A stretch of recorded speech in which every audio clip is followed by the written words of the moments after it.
একটু রিস্কও আছে, এটাও মনে রাখবেন। শেখ হাসিনা ক্ষমতার চেয়ারে বসার পরে সে হিতাহিত জ্ঞান হারিয়ে ফেলেছিল, মনে করেছিল সেই 41, 42, 50 সাল পর্যন্ত ক্ষমতায় থাকবে। তার আবার সরাইকে তার ক্ষমতার কেন্দ্রবিন্দু ছিল প্রতিবেশী রাষ্ট্র।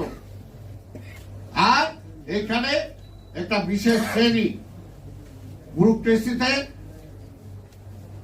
আমলাদের মধ্যে এবং রাজনীতিবিদদের মধ্যে কিছু কিছু জায়গায় বিশেষ শ্রেণীতে সৃষ্টি করেছিলেন, মনে করছিলেন এদের উপর নির্ভর করেই ক্ষমতায় থাকবেন। কিন্তু জনগণের শক্তির কথা তিনি চিন্তা করেন নাই। কিন্তু একটা কথা পরিষ্কার যেটা সত্য, দুইটা শক্তির বিরুদ্ধে যুদ্ধ করে জয়লাভ করা যায় না। একটা হলো জনতার শক্তি, আর একটা হলো প্রকৃতির বিপক্ষে দাঁড়িয়ে। ঝড় যখন আসে তখন মসজিদও দেখে না, মন্দিরও দেখে না, তখন কিন্তু সব উড়ায় নিয়ে যায়। ঠিক তেমনি জনতার শক্তি আপনারা দেখেছেন যে কিভাবে গণভবনের ইট ভেঙে নিয়ে গেছে, শেখ হাসিনার খাট ভেঙে নিয়ে গেছে, শেখ হাসিনার শাড়ি কিভাবে নিয়ে গেছে। এটা হলো আক্রোশ। যে গণভবনে বসে জনগণের উপর অত্যাচার চালিয়েছেন, ওগুলো মনে করছে এটা একটা প্রতীক।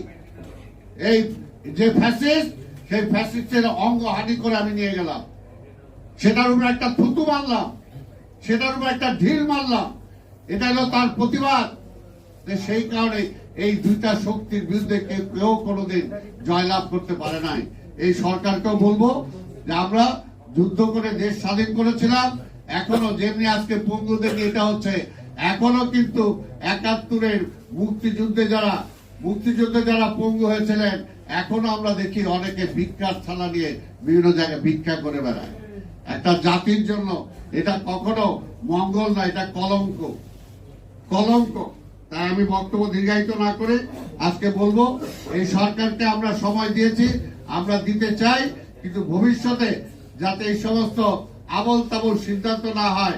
যে কোনো সিদ্ধান্তের ব্যাপারে আন্দোলনকারী প্রতিটা রাজনৈতিক দলের সাথে আলোচনা করেই যাতে রাষ্ট্র কিভাবে পরিচালনা হবে, সরকার কিভাবে পরিচালনা হবে, কোন সিদ্ধান্তটা আগে দরকার, কোন সিদ্ধান্তটা পরে দরকার, অবশ্যই যাতে রাজনৈতিক দলগুলোর সাথে আলোচনা করেই নেওয়া হয়।